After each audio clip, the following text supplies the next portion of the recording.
A reminder, today is the review day for Chapter 9. So next class is the Chapter 9 test. Hey, at least it's not today, right? That's true. So my plan here is I was going to start with some questions from you guys, problem sets or reviews, and then just kind of let you guys go and work on whatever is the highest priority thing for you guys. Actually, before that, though, let's talk a little bit about the test format. Sound good to you guys? All right. So the test format, I have 7 questions written down, but like all of them have multiple parts. So what the heck does that mean? Right? So like 7 questions, right? Try 20 or whatever, because everything's got a couple of parts to it kind of thing. You know what I mean? So the first, let's see, like 3 questions or so are just like finding the side lengths and angle measures inside of these 3-dimensional figures. We got like 3 volume and surface area kind of questions. Again, you might have like a side length or angle measure kind of mixed in there in order to do one of those. And then I got like one big dog, like multi-parter, kind of like the last couple of problems in the problem set, like 29, 30, and 31, I think, or 29 or 30, 31, and 30. I can't remember. Like the last 2 or 3 problems in the problem set were kind of like big multi-parters kind of thing. There's one kind of like that. But that's basically the test format. Again, I want to remind you guys that if you look at the last page of the review, that is the equation sheet that's going to come with you on the exam. So there's not a lot of like formula memorization there. So don't freak out about any of that stuff or waste a lot of time trying to memorize. Like the area formula for a circle is, like most of that kind of stuff that's not a super common formula is on there. And short of things like SOHCAHTOA, which I know you already have memorized anyways, like I think it's basically all there. Do we feel okay with the test format? I would say in addition to that, I would make sure that I've done like the problem set in the review. There's going to be a couple, there could be some situations from the review or the problem set that are like the same kind of tricks appearing on the test. You know what I mean, guys? Wink, wink. Okay. All right. Cool. Let's do it. Questions. Fire away. Who's got it? Big Mac. 28. Okay. Felix is designing a container for detergent. The container is to have a volume of 1 liter or 1,000 cubic centimeters. He's considering the following 2 options: a spherical container of radius r or a cubical container of radius x. Find the values of r and x respectively. Okay. Well,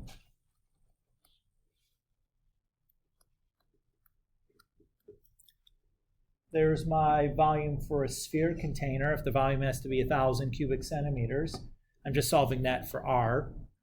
So I get some kooky decimal.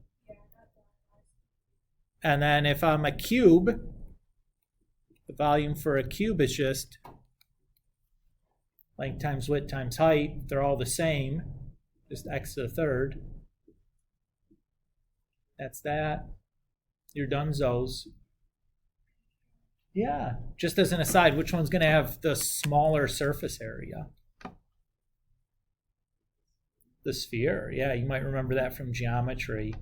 Your optimal ratio of surface area to volume are the spherical things. And you might ask yourself, why in the heck don't we build all our packages out of spheres if that's the least amount of stuff I need to contain the most amount of volume? Stacking would be the question, or the answer, or actually the assembly of the packaging is more expensive to like make something a sphere than a square or a cube. You know what I mean? Anyways, that's just a side. That's me being practical. Mia, is that a hand or is that just like a comfortable elbow lay? No, it's a hand. What you got? Can you please do 29? Sure. So the volume for the shed, let's see, that I would just say, okay, I'm going to do the volume of the rectangular prism plus the volume of the triangular prism, right? So we have the rectangular prism that's like the square part on the bottom, and then the triangular prism part that's like the top. So the rectangular prism, that's easy, length times width times height.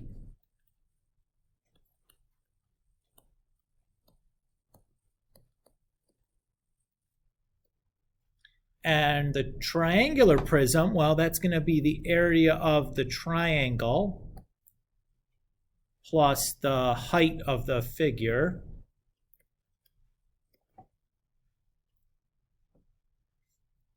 But that triangle I have is not a right triangle. So there's a couple of different ways I could approach that. What I would probably do is I would probably use Heron's formula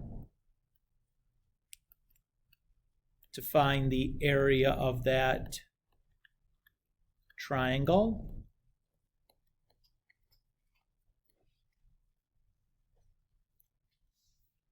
You know?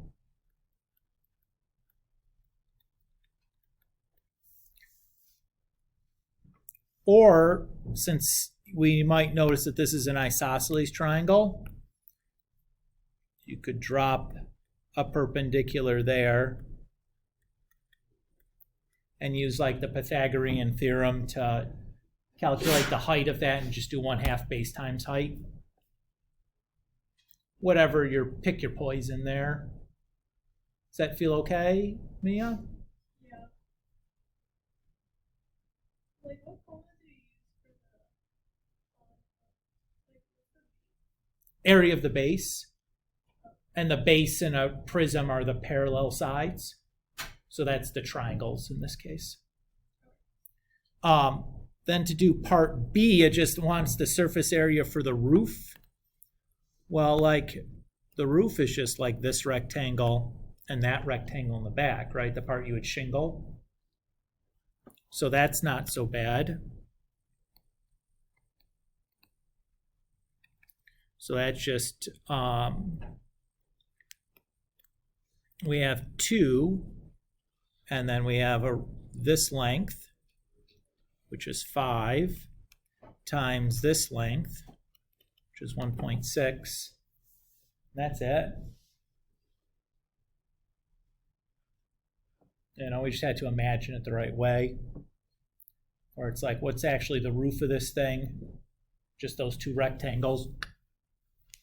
You know, the part that you'd have shingles on if you built the simplest house imaginable, which is like a box with a triangle on top. You know what I mean? Does that feel okay? Wait, so the surface area is only 2 times 5 times. Yeah. For the roof, surface area of the roof, you know.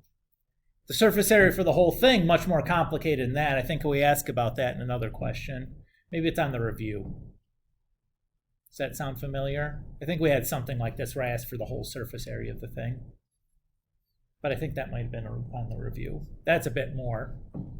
But this one, if all I want is the surface area of the roof, it's just those 2 rectangles.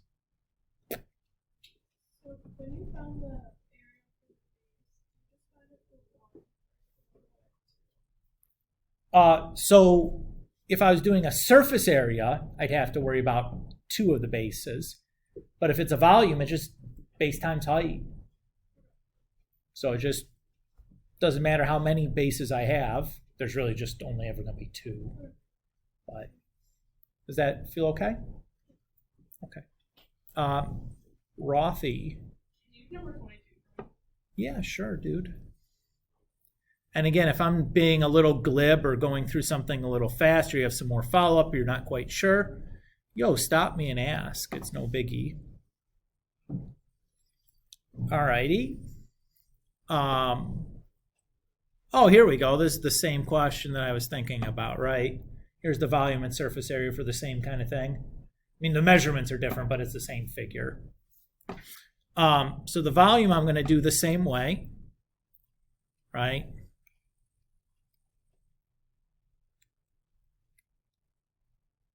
So I'm just going to do the volume of the rectangular prism plus the volume of the triangular prism. So again, length times width times height for the rectangle.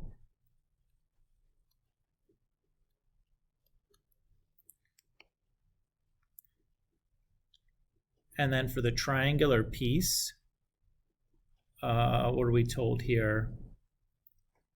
We're not told anything about those guys, but that's okay.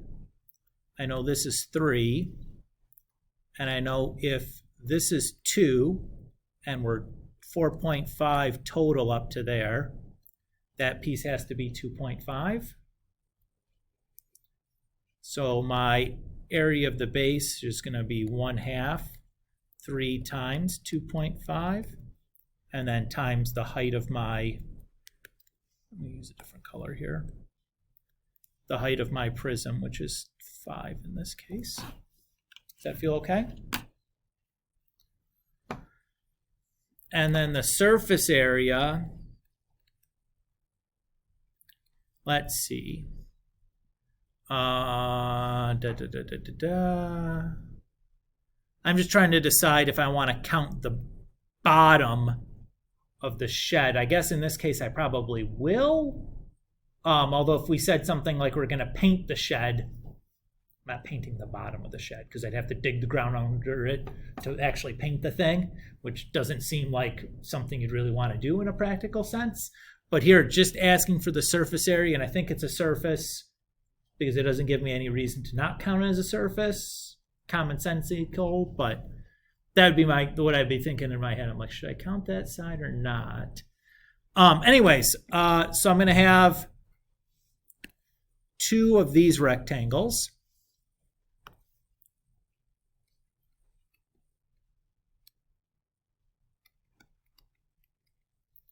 And then I'm going to have 2 of these rectangles.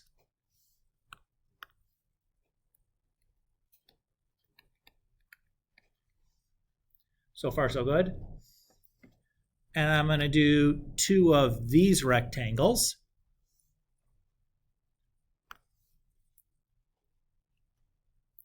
And that I don't have the side for. So Pythagorean theoreming that's going to be that, I suppose, times 5. So this is like 1.5 here. Using that right triangle. You're good with that? Okay. I got 2 of these triangles that we did just a moment ago. And then I have that bottom. One of those bottoms, right?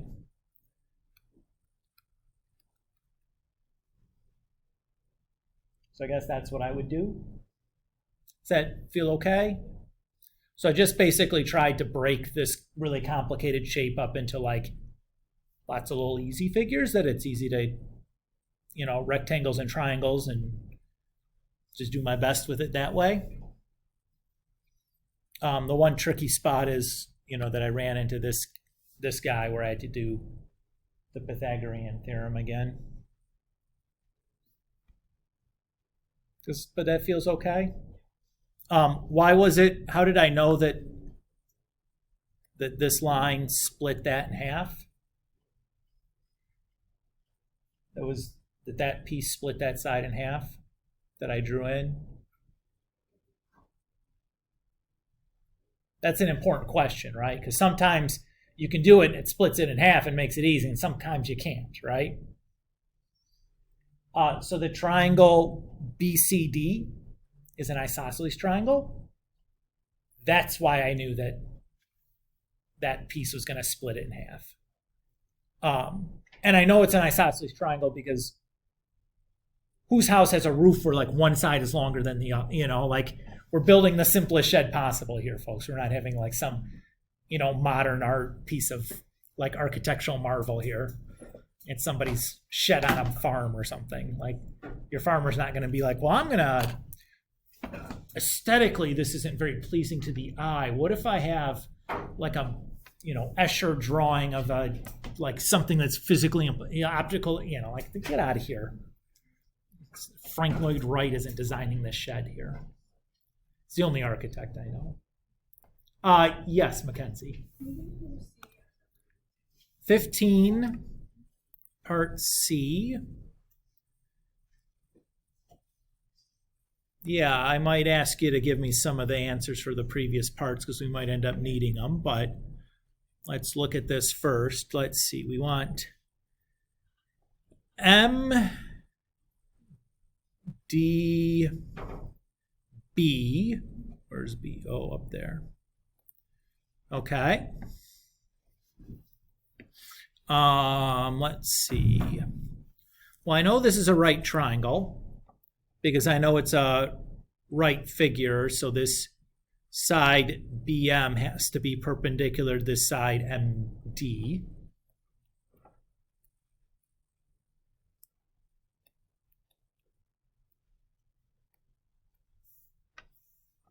We happy there? All right. Since M was the midpoint of AC, I know that that side is 15. So I can use the Pythagorean theorem to figure out this side MD. So that side has got to be the square root of 15 squared plus 100 squared. We okay there? Well, I'm using that as like a calculation triangle to find that other side. Is that cool? I could have drawn that in a different color, huh, I guess?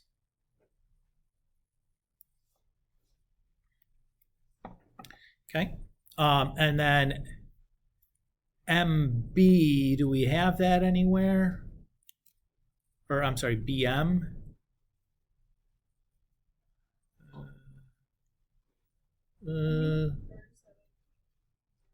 You found it in a previous piece,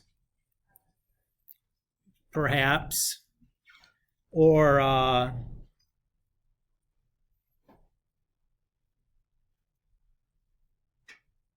oh yeah, you would have to find the ME, right?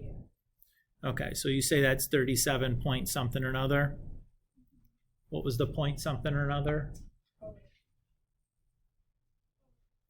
Should we just do it again?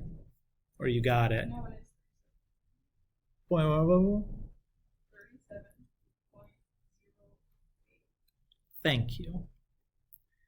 So then we can just do like tan inverse of opposite over adjacent.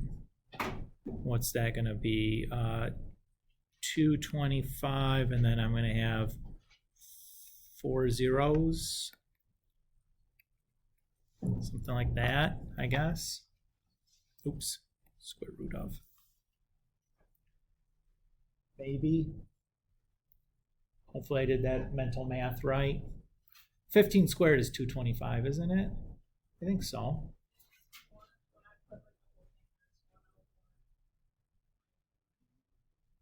Oh, the square root of it is 101.11. That sounds about right then.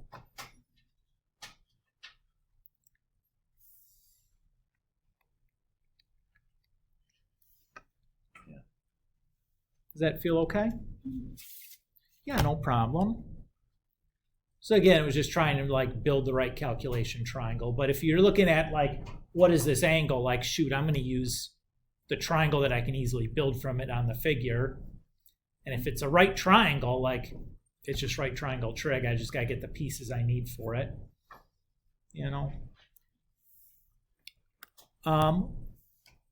Others, anybody else? Still going? I'll go as long as you guys want me to.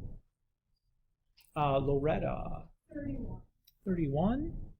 Okay. If I'm going too fast or you're like, hey, can I look at that again? Just holler at me. You know, we don't got a big agenda today.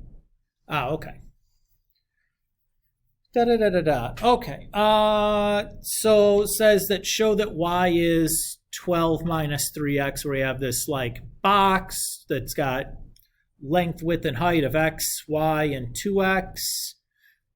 And we're told the total of all 12 edges is 48. So let's see, how many 2x's do I have? I have 1, 2, 3, and then 4.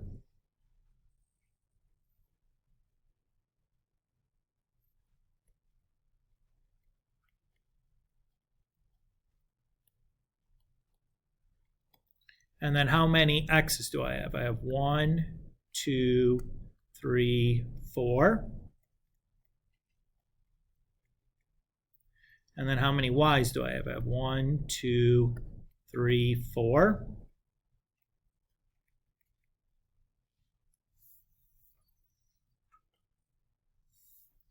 And then if I say, like, I divide both sides by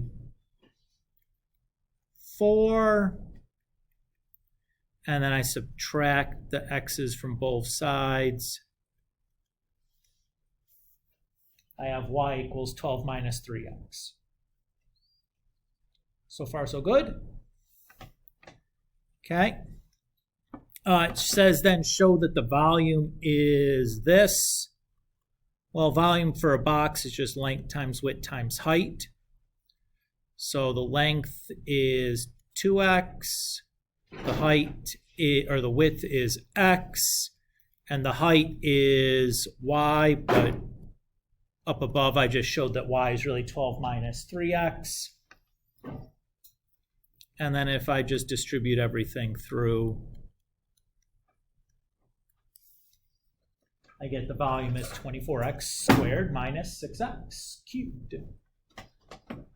So far, so good. It says find the value of x for which v is maximum. So what I'm going to do is I'm going to graph this function over a reasonable domain and use my calculator to find the value of x that maximizes v. It's probably the easiest way to do this. So I'm just going to press the y equals menu, or the y equals button, and type in 24x minus, or 24x squared minus 6x cubed. And then I should think about a window here for x. So I know that these x's are representing a side lengths, right? And a side length certainly can't be negative, so I'll do 0 for my x min. And I know that the y side has to be 12 minus 3x. So the biggest x could be is 4, because any bigger than it would make the y side negative, and I know I can't have a negative side length. So 0 to 4 seems like a reasonable domain for my x's. And then the y is going to be representing the volume of the figure, because I'm graphing v equals yada, yada, yada. So I don't know what the volume is going to be, but it's certainly got to be positive, so a minimum is 0. And I just picked 100 because, I don't know, seems about appropriate. You know what I mean? I mean, the least efficient we could make this is a 1 by 1 by 48, which is 48 volume, and it's going to be better than that, I'd assume. Well, it certainly has to be, since one of the sides is twice the other and the y is all goofy. But anyways, but that seems like a reasonable guess. So I'll just hit graph, take a look. This is what I get, which is a nice picture. So the spot I'm looking for is here at the maximum. The easiest way to find this is to press second and then the trace button and select the maximum command, since we're looking for the maximum. The calculator is going to ask me 3 questions, left bound, right bound, and guess. So for the first question, left bound, I'm just going to move my cursor somewhere left of where it looks like that maximum point is. Anywhere left of it is fine, and then press enter. Now it asks for the right bound, so I'll just move my cursor somewhere to the right of where I think that maximum is. Anywhere is fine as long as it's to the right. Press enter. And since there's only one maximum in that little interval, the guess doesn't really matter. So I just press enter right here and save myself the buttons. So it appears the x value is 2.67, and the volume then would be 56.89. So I think that, and I think these were meters, right? You just put 24x squared minus 6x. Yeah, that's what I graphed. Yep, that's correct. I guess I should probably say about approximately.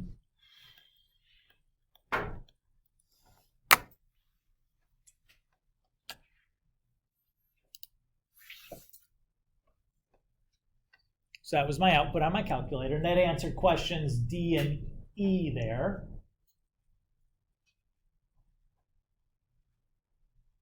What happened to C? I don't know. That's weird. It ran down my leg or something. You know that joke that the elementary school student says, "Teacher, I have to use the bathroom," and the teacher says, "Say the alphabet for me, and then you can go." And he does the alphabet, but he skips the letter P. The teacher said, "What happened to the P?" And the student says, "It went down my leg." Right? No? Anyways, it's a good one. Potty humor. All right. So far, so good? Okay. Then says to find the length and height of the container. So I know the length is equal to 2x. And the height is equal to 12 minus 3x.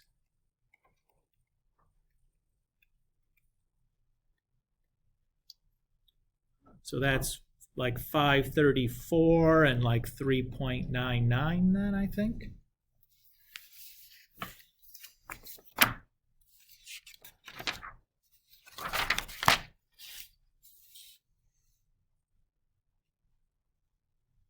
Oops, and I should probably say, put a unit on there. Those are meters.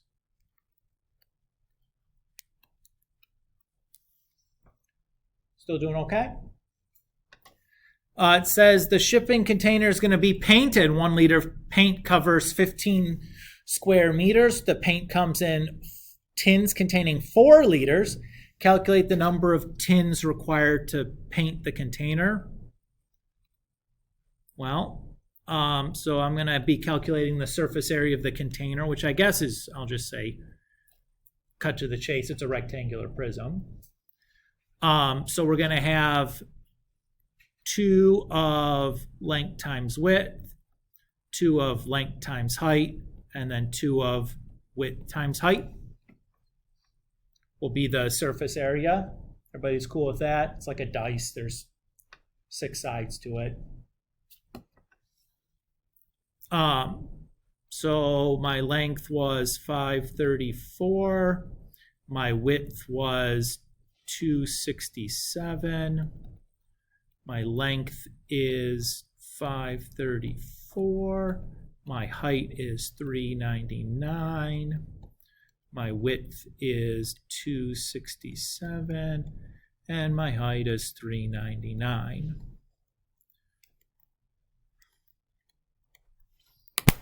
So let's go ahead and type all that gobbledygook on in there.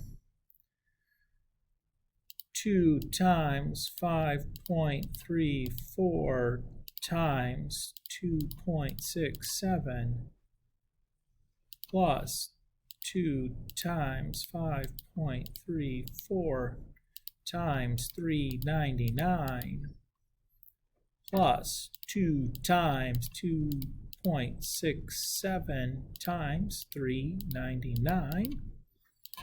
So that's 9244-ish.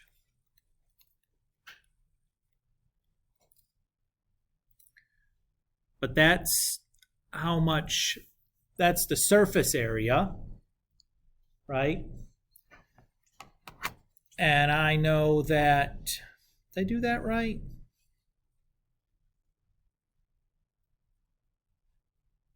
That's probably fine. So to figure out how many liters of paint I need, I'm going to divide that number by 15. So I get 616.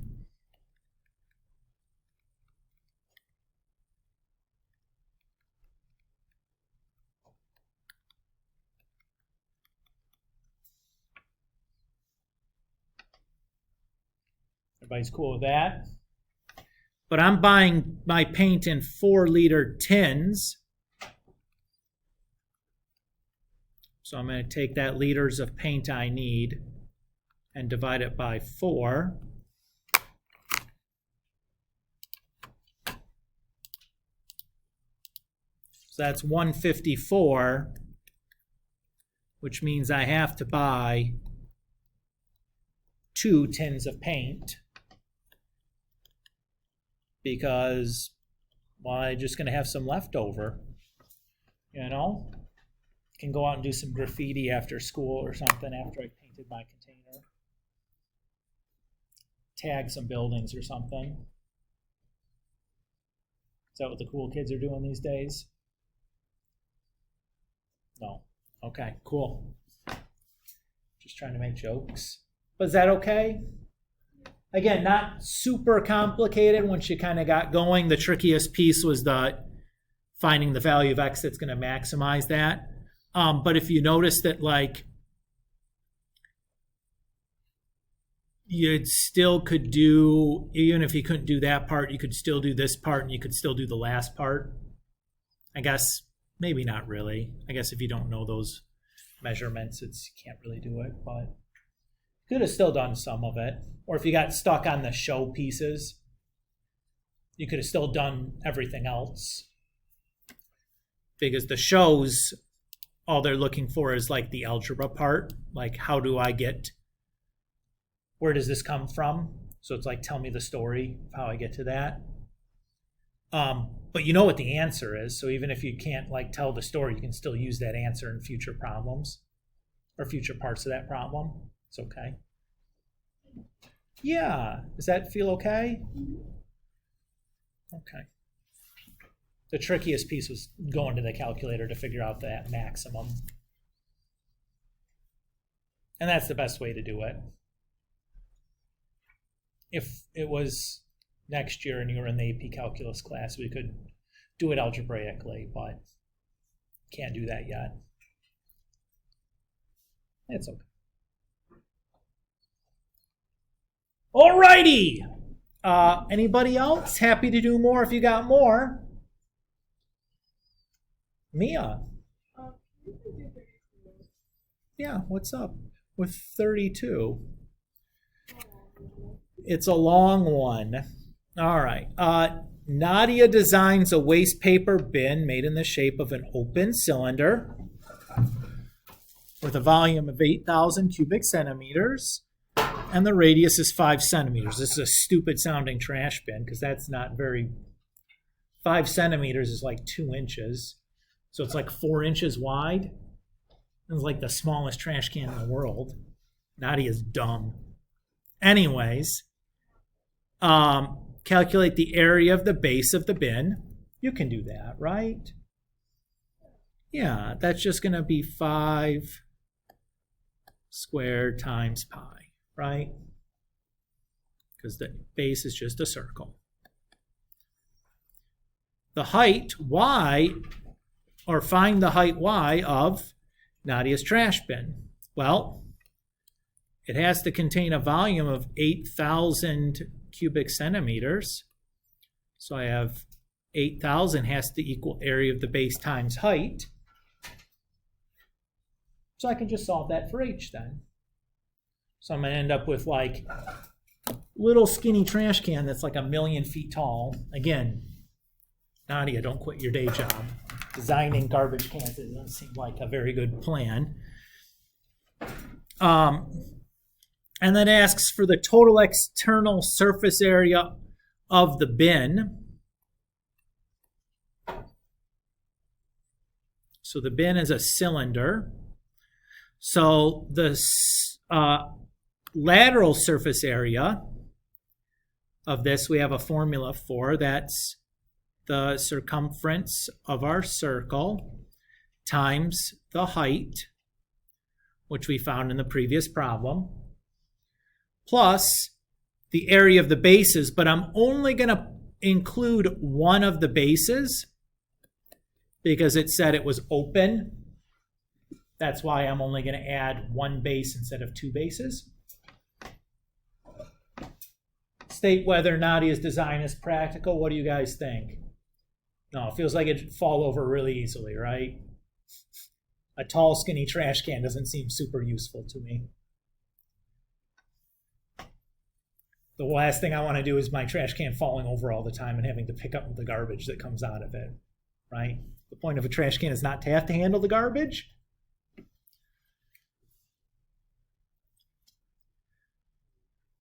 So far, so good? Okay. And I've just talked about B. I didn't write any of that down, but I feel like our having a conversation, you got it. You get the idea. It helps to think about it like in real life, where it's like 5 centimeters, that's like 2 inches, right? A centimeter is what? It's 2.54 centimeters is 1 inch.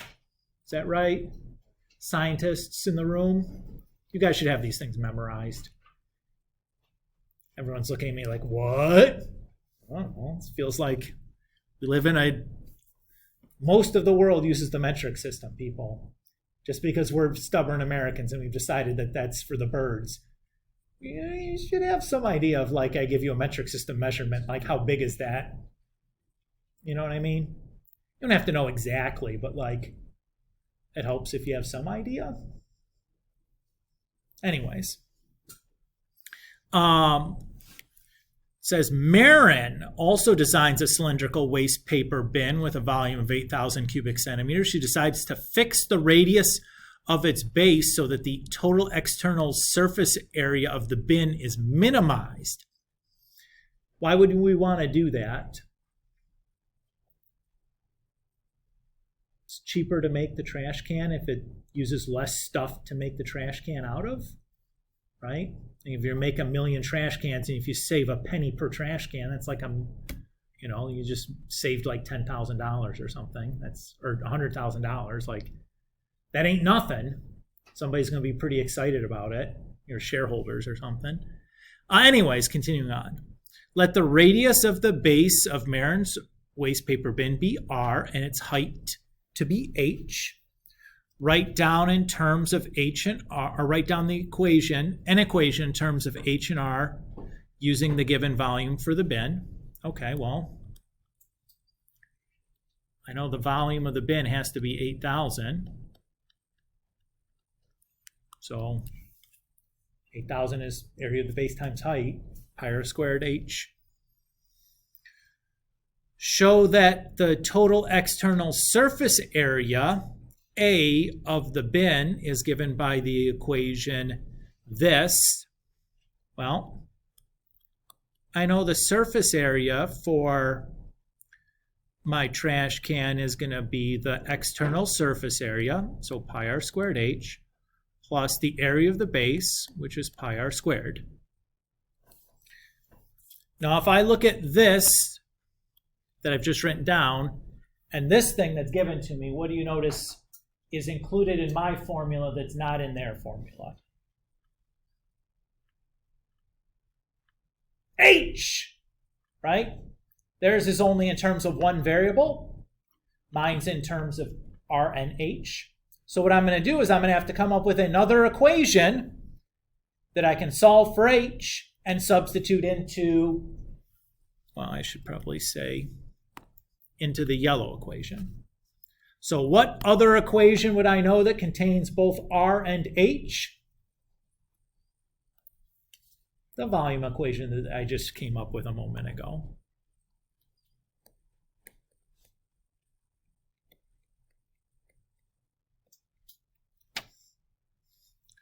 So if I drop that in then,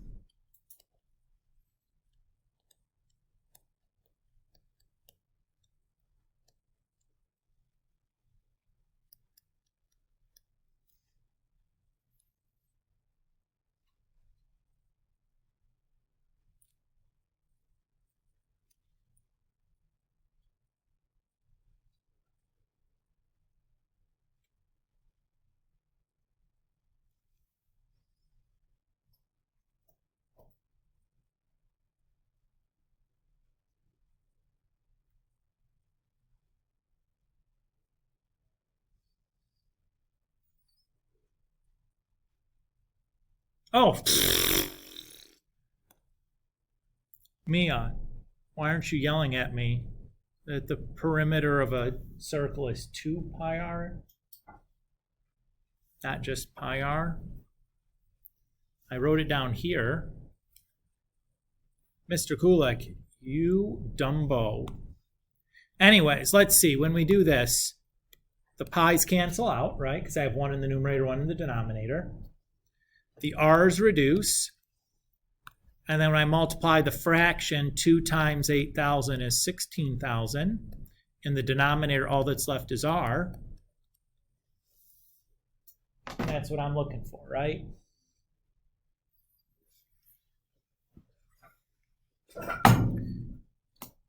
So far, so good. I was like, where's the 2 coming from? I was looking at it, I'm like, oh, I forgot to write down the 2 in my form.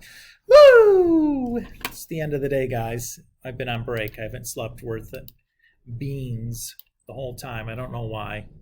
I fall asleep at my normal time. I wake up like 3 or 4 hours later and I can't go back to sleep. Yeah, it's terrible. It's so scary that like Stephen King wrote a horror novel called Insomnia about just this. Anyways, it's fine. I'm not going to go insane or anything.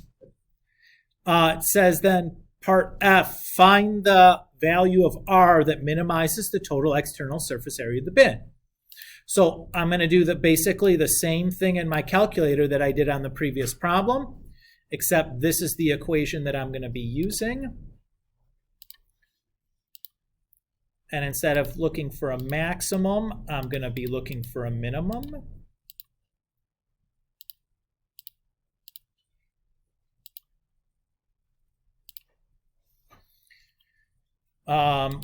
So in here, the x is representing the radius of this thing. We don't have a great idea of like what's a reasonable value for that radius to be. So I'm just going to go and do like 25 or something. That's an awful big thing, you know, like that's 10 inches for a radius basically, which means like, you know, you're like, there's a big stinking trash can, but like maybe that's what it wants. I don't know. But that seems like a reasonable. And then again, surface areas, or the radius obviously has to be positive. Surface area obviously has to be positive. I don't know how big that surface area could get, but I suppose in the stupidest sense, like if I have like 1 radius and 8,000 height, you know, like, okay, that would do, you know, or something like, but probably 100 will be good enough for me to see, but maybe not. I don't know. Oh, I couldn't see anything. So probably 100 is too small. Let's make it 1,000. Oh, what's wrong? Did I type it in? I did type it in. Okay. Let's do this. Okay, so 1,000 is just too small if I'm looking at these values. So let's go crazy and make that 10,000. That's fine. Whatever, little guess and check. Wow, there it is. So again, the minimum I'm looking for is, I don't know, somewhere in here-ish. Everybody's cool? Okay. Second, trace, minimum command.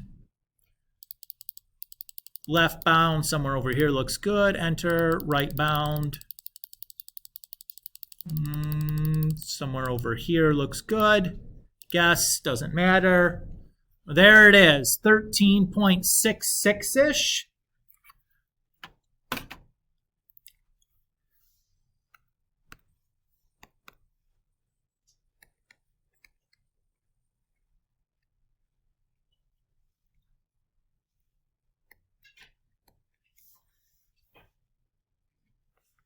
And then to get my corresponding value of h, I'm just going to say that's 8,000 divided by pi times 13.66 squared.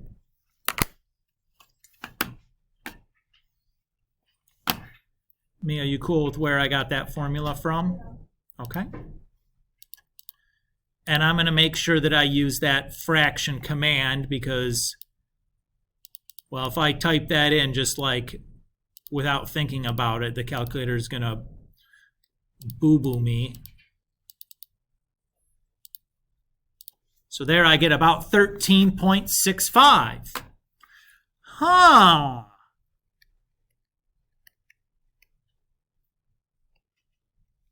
That's rather interesting. That the height and the radius are basically the same? That's not surprising, hopefully, after we just talked about how, like, the sphere shape is, like, minimizes the surface area to volume, and, like, is this the spherist-looking cylinder you could make, something that's basically the radius and the height are the same thing? It kind of is. Is this an improvement? Yeah, I don't want to say it's great, though. This is something that's twice as wide as it is tall. But at least it's not going to fall over if you walk past it. You know what I mean?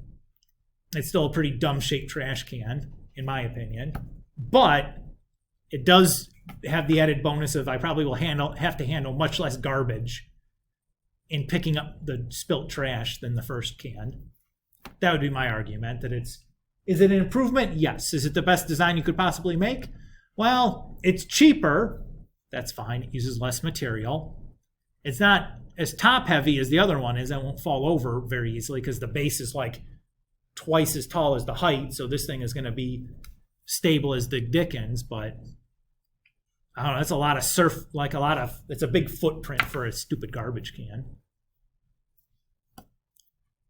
Feels like something in the middle would be better. Does that feel okay talking through this? Yeah, it makes a lot more sense if you just have like somebody to talk through it. And some of these algebra things where it's like show that this. It's like, how am I supposed to show that? Where it's even, you start with the thing that you know. It's like, okay, what's different? Oh, this has an H and this one doesn't. What can I use to get rid of the H? Something else that has R's and H's in it. Okay, volume will work.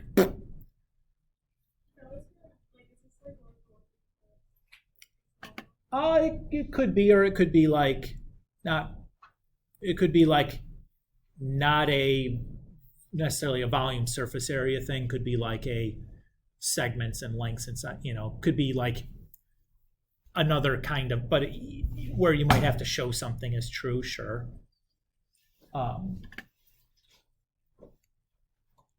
Is everybody okay?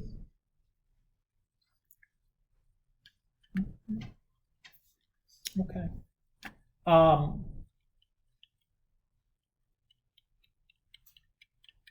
Anybody else, question-wise?